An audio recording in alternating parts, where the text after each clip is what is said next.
I want to welcome Agile XRM to the podcast. I've known the people at Agile XRM for the past 12 years. I've seen how their business process management tool can add massive value to complex organizational processes in sectors such as finance and government. If you have complex processes or a need for dialogues on the Power Platform or Dynamics 365, take a look at how this BPM tool can add value. You can find them at agilexrm.com or check out the show notes for more details.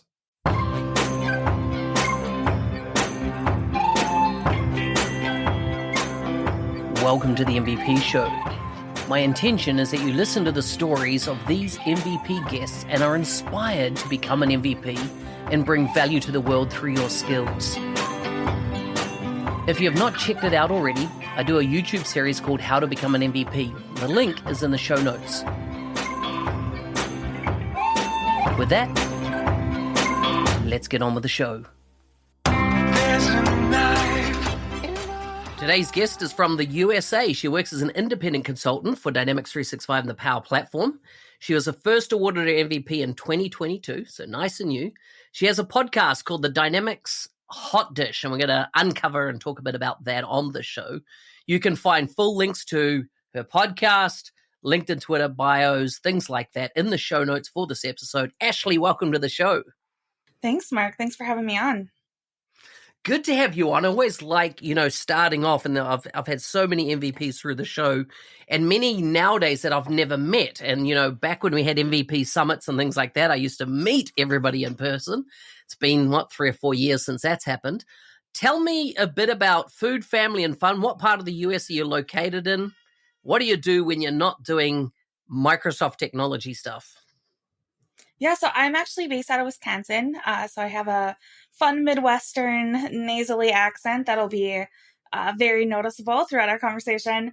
So I do things that I would say are typical to probably the Midwest. I spend a lot of time at home working on my home. I bought a house actually during the pandemic. Perfect time to move.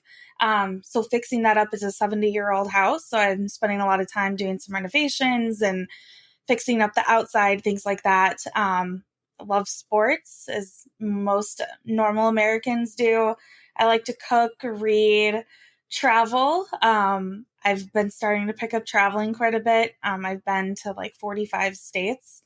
Would love to travel more internationally. But yeah, trying to see at least what we have here in America since it's so big and diverse, and have enjoyed that. Such a smart move. So if you've seen 48, what is still on your bucket list to do? Within the States or Yeah, within outside? the States, because 48, is there 52 states from memory? There's 50 states. I've been to 45. There's 50 states. Okay. Yep. So I have not been to Alaska or Hawaii. Alaska would be number one on my bucket list. I'm from Wyoming, so I feel like Alaska is probably very similar, in the geography and things like that. I've not been to Alabama or Mississippi, so the deep South. And then of all places, Vermont, in the Northeast. So kind of spread out all over. Wow. So I've been to 2 of the places on your bucket list then still to do. I've been to Mississippi and I've done Hawaii. I did Hawaii after the last MVP summit that was in person. So on the way back home, because, New Zealand, where I'm located, is very bottom of the world. It was nicer to go from Seattle to Hawaii, spend a week in Hawaii, and then Hawaii back to New Zealand. Then, I was going to say it's kind of on your way, so why not stop? Exactly. Yeah. And I want to go back to Hawaii. I loved it. Great place. And I love Mississippi. I've been to Mississippi quite a few times because Microsoft used to run quite a few of their conferences there. So this is a BizApps conferences years ago. So yeah, been there a few times.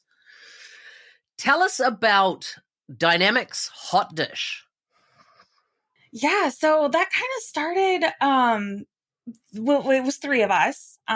We've been friends in the space, and I would say that's one of the cool things about the Dynamics world is I would say a lot of my closest friends are from these conferences that we go to, like you said, conferences and these shared interests. I think we all live, love, and breathe this technology. And so I have 2 friends. They're also based here in the Midwest. They're in Minneapolis, and we would get on the phone and talk about Dynamics, and we're like, you know what, maybe other people could enjoy and learn about what we're talking about. And so thought we'd give it a shot and just, kind of record conversations we'd have anyways. And so that's how it started. It started in the pandemic. We were at home, kind of missing that connection with people. So definitely started that. We've actually revamped over the summer. We took the summer off. We needed some time after posting like 70 weeks in a row. We were like, I know. I was like, take a break. I was blown away. Like, a couple of things that I never have done on my podcast, which is break it into seasons. And I see you've broken into seasons, which I think, it might be something I need to address or do going forward. But after 5 years of just going for doing podcasts, I probably need to relook at that. But I was blown away by how many you've done, because I see, people get into podcasting and they're like, hey, that's a great thing. And if you look at the stats, a lot of people don't make it past 5 podcasts ever. Right. Yeah. So we kind of looked at the numbers in this past spring. We were like, you know what, let's take a summer off. Let's go back to school, take a summer off, kind of rethink about how we want to do it.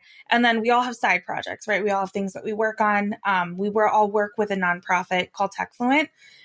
Liz actually started that. It provides technical, mainly Power Platform and Dynamics training to marginalized communities here in the US. The goal is to kind of decrease the wage gap. There's a lot of diversity issues in the tech world, especially in the US. So that's the goal of that. And our first cohort was so successful. I think we had a 70% graduation rate. And I think we were aiming for like 20, 30, you know what I mean? It was the first one. So Liz has actually decided to dedicate full time to the nonprofit to help it grow. We have over 100 applicants already for our next cohort in March. And so now the podcast is just me and Merlin. And so we want to continue it. We're both still involved in TechFluent, but just taking like kind of a less of a role to kind of split, because it was a lot last year. I'll say probably before summer, those like 8 months were rough. We were all trying to do too much. So yeah. Tell us a bit about how your cohorts run. How long does it run for? What's involved in the TechFluent side of things? Yeah, so the cohorts are 6 months, and it's a full day trainings on Mondays and Fridays. And so I would say there's an interview process, application interview for the learners to make sure it's a good fit for both sides. And it's full day trainings. We offer not only technical skill training, we also offer, oh my gosh, the soft skill training. So because these are likely people who have never worked, at a company, they've never worked in a professional type role. So we're teaching them things like negotiation, how to write emails, how to converse in meetings, how to take notes, things like that. It is, because those are things I remember. I worked at like a law firm in college. A lot of the things I learned then, you wouldn't learn on the job now. So we do a lot of soft skill training. They do 2 projects in order to graduate. They do an internship as well, like kind of a on the job for about a month. And then they also have to pass 2 certifications in order to graduate. So we provide them all of the training, and we have amazing volunteers. We started with 0 content, just a dream and a plan of here's what we think people should know. And we had an amazing group of volunteers step up and take topics and create all the content themselves. So everything flowed together. We had mentors all around the world. We actually had some mentors in Europe, fit the US hours into their schedule. It was a pretty cool thing. And I love to see, diversity in tech, being a woman in the tech industry I'm very passionate about it. So really excited to see how this grows and the difference we can make. It's so good. It's so good. Talking about diversity, how did you get into tech yourself? What was that journey for you? What were you doing? Where did you first land with, in tech? And then was there a stepping stone to getting to specifically Microsoft tech, as in the biz app side of things, or Power Platform, or Dynamics? accidental. I think you'll see that with a lot of people, especially, 10, 13. It's been a little over 13 years since I've been in this industry. Back then, it was all accidental. I was in marketing. I was a marketing professional. I graduated with that in college. And so I was doing social marketing and internet marketing and websites. And my boss was like, you log into CRM on the website. Let's make that part of your role, and fell in love with it. So I started as like just entering data manually from like a book of lists to, hey, did you know you can do sales processes? And then 2011 came out and I was like, wow, look at these pretty dashboards, and took training.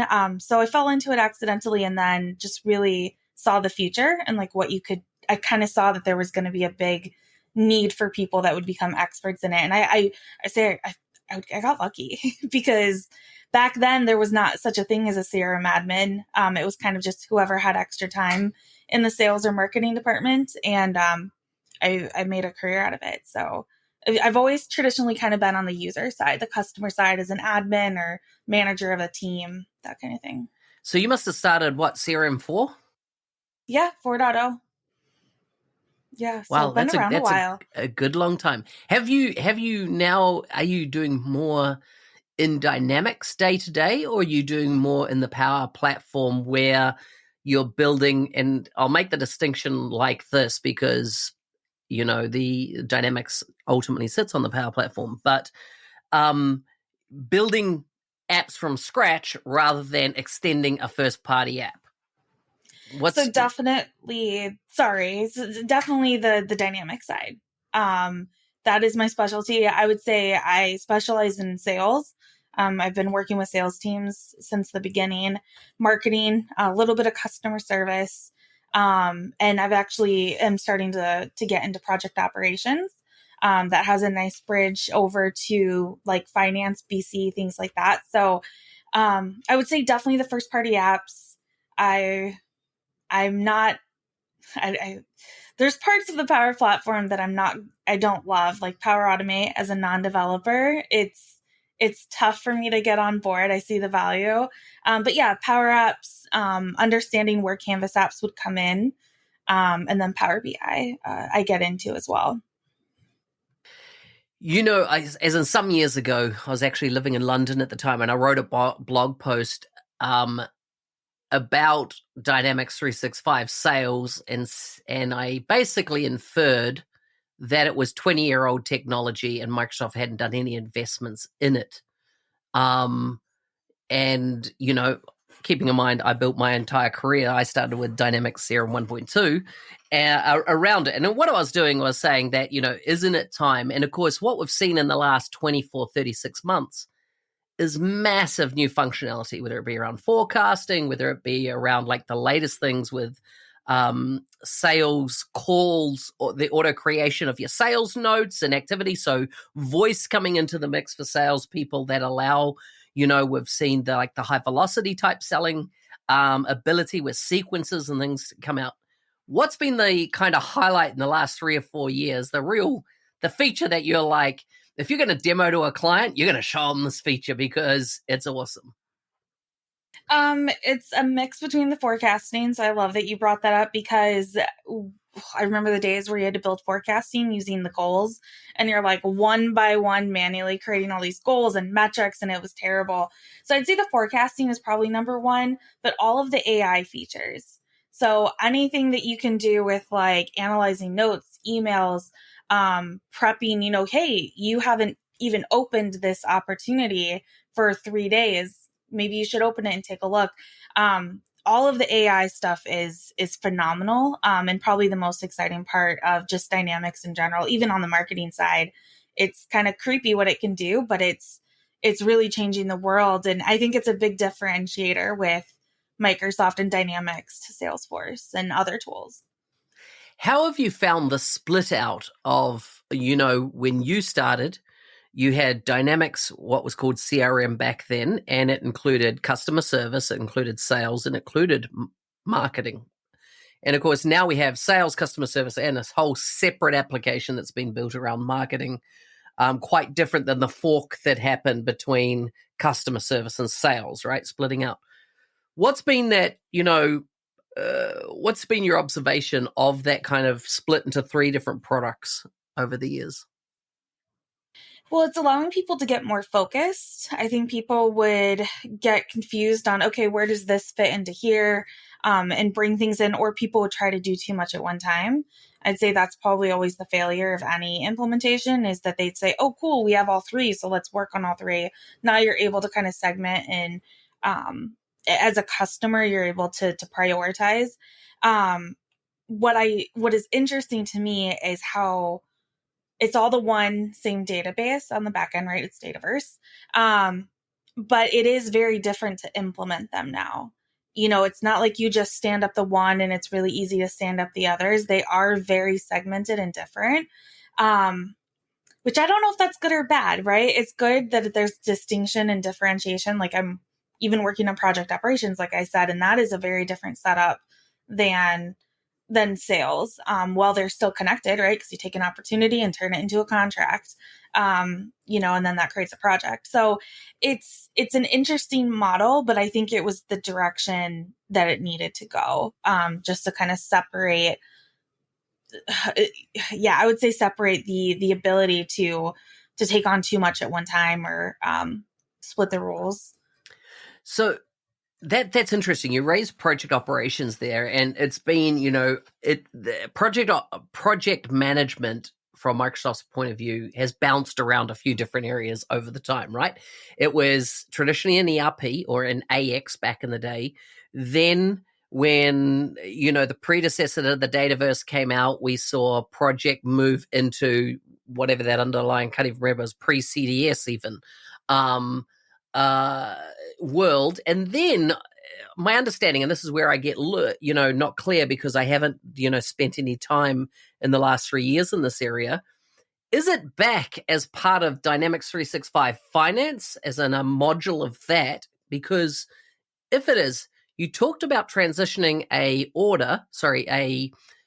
sales opportunity into that system. Are you kind of using like virtual records for that, or virtual entities, or is it there a seamless connector between those two systems?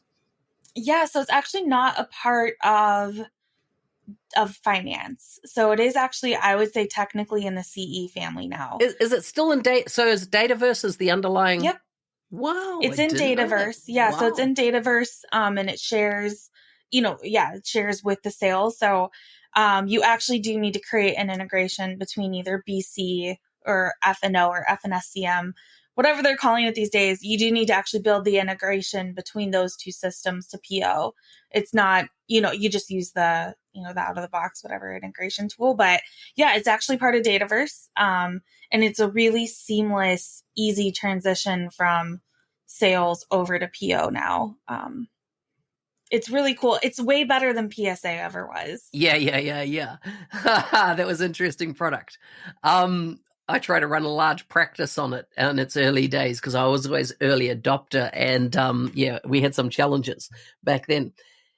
Is there still any integration then, as an out-of-the-box integration between that and what, I don't even know what its current name is, Microsoft Project, the actual desktop application that used to exist that had a server component? Is that being bought in? Is it now a single story, or is it? It's so not with the desktop app, but they've actually come out with Project Online. And so when you work with project operations, you actually embed Project Online is embedded within the tool. So you can work either in project operations, or you can open it up in your browser and just work right in project. So it's a really interesting, direction that they're taking. I think that eventually they'll probably get rid of even just the desktop version of project. I think they're moving more towards just the browser-based items. But there are some problems with that, though, because some data lives only in project and not in the Dataverse because of that embed. So still some kinks to work out, but I noticed they made a ton of changes even in Wave 2 this year to project operations. So they are investing a lot into it. Yeah. It's definitely a key tool in market. So interesting. Tell us about becoming an MVP. How was that for you? I hate to say it was like a long time coming, and I had these dreams like 8 years ago, like, yeah, I'm going to be an MVP and this is my goal. And then kind of just was like, you know what? I worked really hard, I would say like 8 years ago, 8 years ago. And then I kind of was like, you know what? I need to find just something I enjoy doing and it'll just come naturally. And that was the advice. I talked to a lot of MVPs at that time and they were like, find something you enjoy and then it'll come. Don't work so hard. It shouldn't be like you're working hard to be an MVP. It should just come naturally with what you enjoy doing. And so I kind of found that I liked helping people. I mentor a lot of people, especially new admins into the space, with the podcast. And those are all things that I enjoy. And so honestly, when it came and when, Matt Beard, big shout out to Matt for nominating me. He was like, I'm sure you know Matt really well at Data 8. He was like, hey, I'm nominating you. And it kind of came as a surprise. Like I wasn't thinking about it. I wasn't, so it was kind of like what every MVP said. When you're not looking for it, that's when it'll come, when you find what you enjoy in the space. And truly, I love what I like about what we do is that everybody wants you to succeed. So you can reach out to anybody and they will help you. Nobody will turn you away. And I've really enjoyed that part of it. And I've really tried to embrace that. And so I would say that's kind of the journey. And I always wanted to be an MVP as an end user. I think it's a lot more difficult to become an MVP when you work for a customer. And I know Kylie did it, Kylie Kaiser. And I wanted to also, you can do it. Like as an end, as a customer, you can become an MVP. Hey, thanks for listening. I'm your host, Business Application MVP Mark Smith, otherwise known as the NZ365 Guy. If you like the show and want to be a supporter, check out buymeacoffee.com/NZ365 Guy. Thanks again, and see you next time.